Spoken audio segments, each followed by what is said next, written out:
Well, this will be interesting. Calvin and Hobbes. I'm not sure if Meg ever reviewed a Calvin and Hobbes fan fiction. I don't think she did.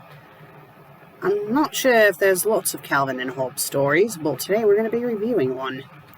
And it's one that I have to read out loud. Oh boy, at least it's short. It's only 700 words, a little over 700 words. Right, for those who missed the last episode, the creator decided to change up the rules a bit on this series, because I got a little snippy with her. She made it so that any bad story that is under 3,000 words, I have to review out loud. Well, read and review out loud. Now, saying bad, it could be, the layout of the story is bad, or the spelling and grammar is bad, or the story itself is bad, or a combination of the few. Might even qualify for bizarre stories, I don't know. But all I know is that any bad story that is under 3,000 words, I have to read out loud.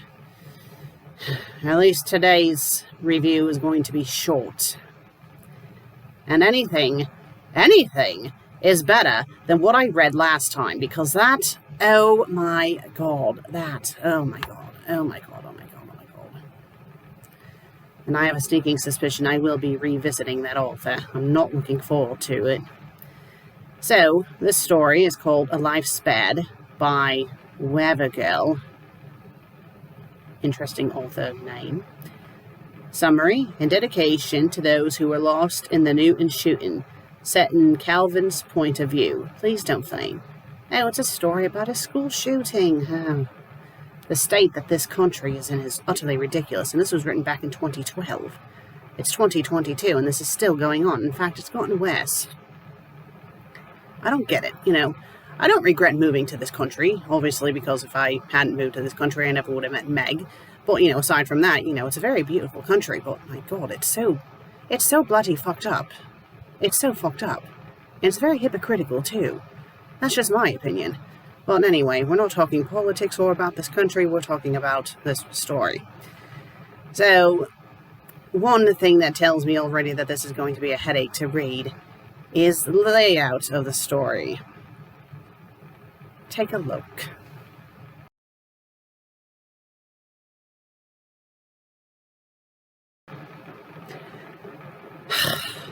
I mean, at least it's legible, but it looks like a bloody poem. At least it's not a blob of text. And at least it's not listed like a very bad script like the last one was, but I digress. So it's rated T, it's in English, it's angst drama, Calvin's the character, 721 words, 11 reviews, 16 favourites, and 2 follows. And like I stated earlier, it was published back in December of 2012. Let's not waste any time, and let's read the author's note first. This is a dedication to those who were lost in the Newton, Connecticut massacre.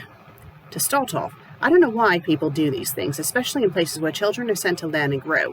And it's most upsetting that it happened close to Christmas, and how 20 kids will be celebrating in heaven. I hate it when these things happen, and pray that every day it doesn't happen to my own kids, or any other kids I know.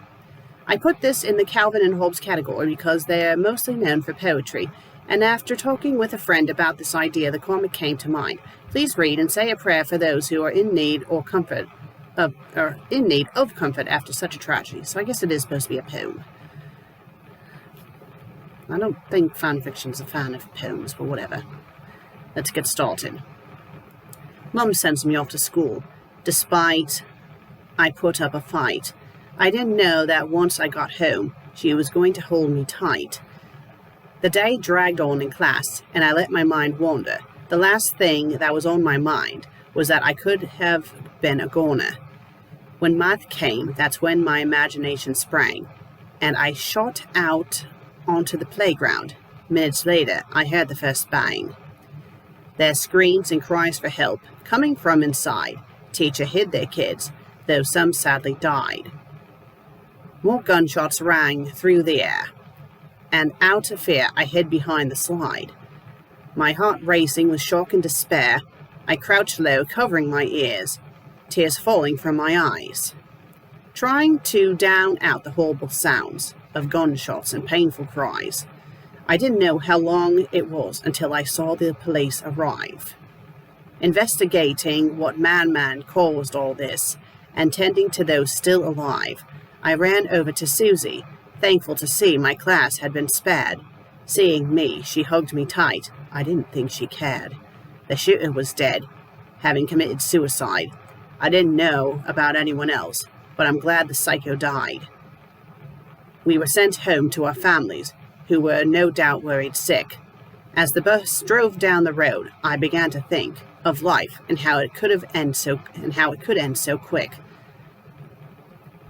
I do not know why that man did such a thing to our school, what drove him to do it, but all I know is no excuse is good enough for something so cruel. I look at my fellow classmates, who all cried in grieving. Some had brothers and sisters, and didn't know they'd be leaving. The news spread like wildfire across the nation, and people wonder in despair how such horror could exist in God's creation.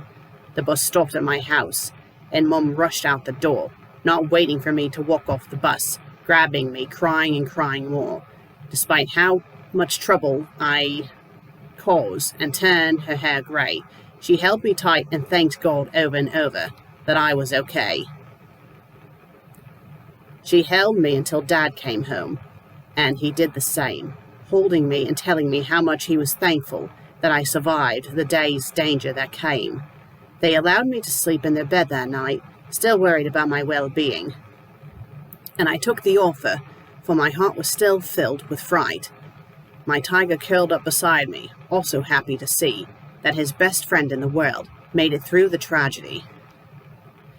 As I slept that night, I began to think deep thoughts about how much my family really meant to me and how I would be if they were lost.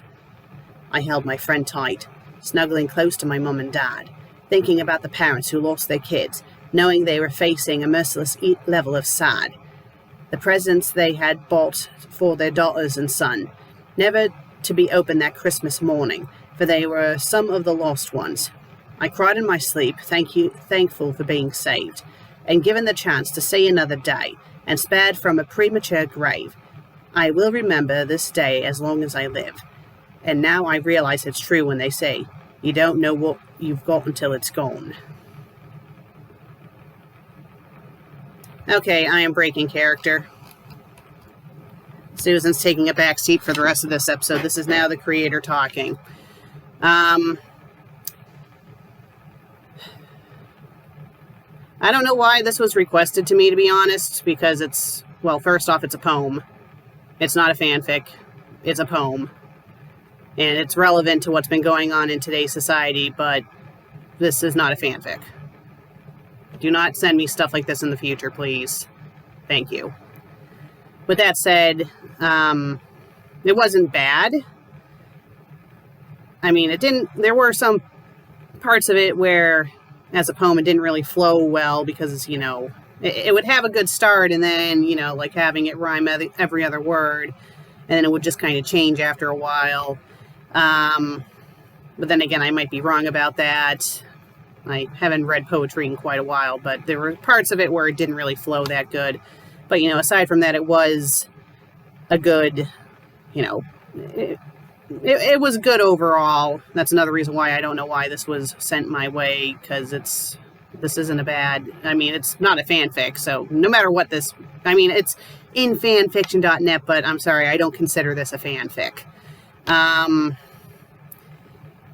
It hits hard, though, because, this was written back in 2012, and we did recently have a very horrendous school shooting down in Texas, where a lot of children died, a few teachers died, and the law enforcement took 40 freaking minutes to finally do something. Like, they entered the building right after the gunman, but then they were farting around for 40 minutes not doing anything to save the kids. So, it's rather sad that, 10 years after this story was written, almost 10 years after the story was written, we still have these school shootings happening, and it just doesn't stop. And it's not just school shootings. You're hearing of shootings. I swear it's like every few days you're hearing about another massive shooting, and it's ridiculous. It's ridiculous. But I digress. So yes, like I said before, I will still post this episode, but do not request stories like this again. Any requests that I get like this again, I will flat out ignore. Send me actual fan fiction, not poetry. Actual stories. Because, I really, the only way this was technically considered a fan fiction was because he makes a mention of his pet tiger, but, aside from that, it wasn't a fanfic. I mean, if they had rewritten this so it was like an actual story, like instead of it having to be a poem, then maybe, but I digress.